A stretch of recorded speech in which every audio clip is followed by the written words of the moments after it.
Is Shedeur Sanders being sabotaged by awful offensive line play? We're going to figure that out today. So this video went viral. Film when I came across the worst fourth down attempt of all time. It is 4th and 1, bordering on the red zone, and I want to direct your attention to right tackle Jack Conklin. Because who told him to do this? What is that? The Superman whiff?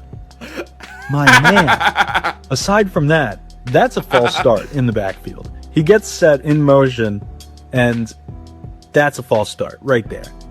Doesn't get called, whatever. Lastly, let's look at left guard Big Joel Bitonio. Big Joel Bitonio. Because he equally whiffs. Nothing, just falls to the ground. Forget the unblocked free safety. He's going to whiff the guy up front, and both of them get through untouched. My God. Like, this is hard to defend, yo. The only excuse here. So here's my answer to the sabotage thing. I think this is such a reflection on the O-line coaching, right? I want to say, oh, Jack Conklin and them, what they're doing is a cut block. I don't know how familiar y'all might be with football, but sometimes you cut your defensive lineman, you jump at their knee, right, and you want to put them to the ground. It should give a little more space to your running back. This don't look like a cut block. This looks like he said, he's not even looking up. He's not looking up. He's not keeping his heads up. And that's one of the main things you learn when being an offensive line and blocking. Let's keep your head up, look at your target, and strike your target. Instead, maybe they're just jumping for joy and getting up out of there. But that's on both sides of the offensive line just completely missing. Guys, it's 4th and 1, and you're diving at, I guess just trying to make a pile here. Like, I don't even know how you think that's good offensive line play. So this is Mr. Joe Bitonio, right? He's been in the league for a long time. Let's hear what he has to say in defending this statistically terrible offensive line from the Browns. Let's hear it. He's playing great. I know their record doesn't, show stuff, but I think their defense overall is actually been pretty solid right now. It's kind of similar to us, where the offense hasn't carried as much, but he's been great. I've played him a few times in my career, but he's almost even taken a step this year of just his power and his speed, and I think his hand combination and pass rushing. But no, he's playing great. He's definitely, the straw on their defense, so something we have to, focus on. Does he go both sides? Yeah, he plays the 3 technique most of the time, but he'll line up at the shade, he'll line up at the 5. In true pass situation, he kind of gets to pick where he wants to go, but he plays on the right and the left. So I think all the interior guys, there's been a few that he lines up on the outside. Everybody will get their hands on him a little bit. Kevin looked last week when he came in. Yeah, it was really solid. I mean, he's a big dude. He moves people in the run game, and I think you saw that in a few of those runs. Like, there were some really good double teams and some movement. He's played a lot of football in this league, and he's been a starter his whole career. So I think him having a chance to go in there and just play and get his feet wet a little bit this year. He's been our big tight end a lot, but he did some good things at guard. And what was it like to see Deshaun back out on the practice field yesterday? Yeah, it was cool. I mean, I have my locker's next to him, so I've seen him for the last year and a little bit rehabbing every day. I mean, he's come in, he's put in work, he's done his due diligence. Like, I think the work has shown. So just taking that next step and being able to be on the practice field, I think for him probably it feels like he's part of the guys again as well. You get to go outside and be part of it. So we were all pumped for him to just see him out there, and he picked the coldest day of the year to go out there, but it was cool to see him.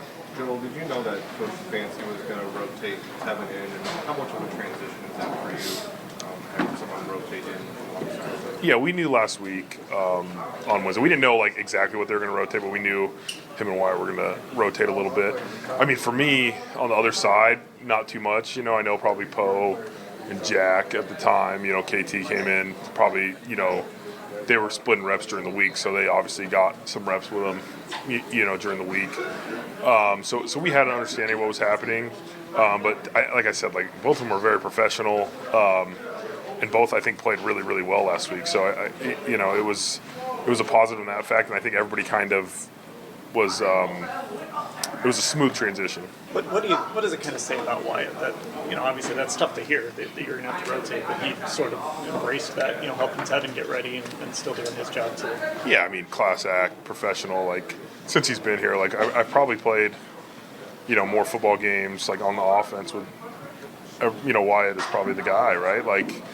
I've had a lot of games with that guy, and I tell people all the time, like, he's going to come and work. He's gonna put the team first. He's going to try his butt off. He's tough and competitive. All those things you want. And so to hear that news, obviously you're devastated and you want to make it work. He wasn't happy about it, but I think he came in and he helped Tev, and they were talking all week, and he worked. And I think, both, like I said, both of them played great. I think Wyatt played, one of his better games in a while last week, and he was motivated. Obviously, he got banged up, but all that is just professionalism, what he's done, since he's been here.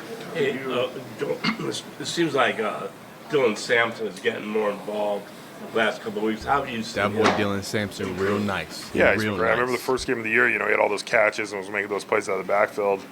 And I think we all saw, like, his ability. And then we went through, a 6-game stretch where every run he had was like someone unblocked off the edge or something. It was never.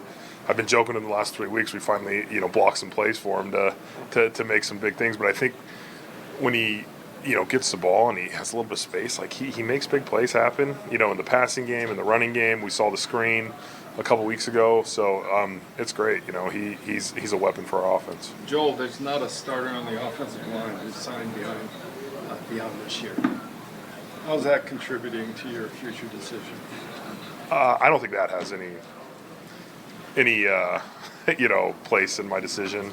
I think it is unprecedented. Like, you could have a whole new lineup, if things fall the right way, or they can, re-sign some guys, or things happen. But for me, it's really just going to be, that's more of a personal decision on it. I think they'll figure out the guys if they need to go that route. Does the fact that you're heading toward another losing season, does that affect your decision for next year? Yeah, it all factors in.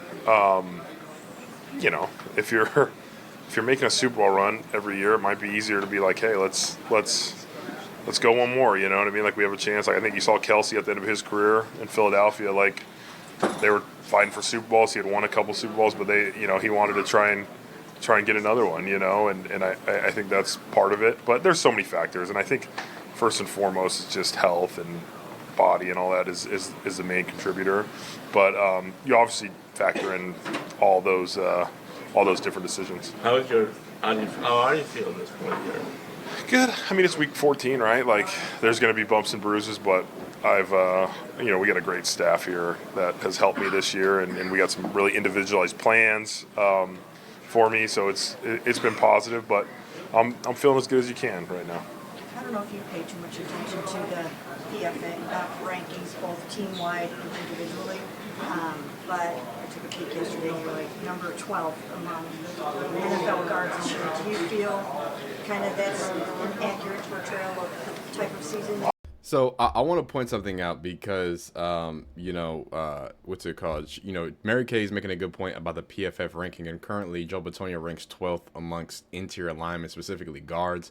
And I'm going to have a full video about this on the main channel.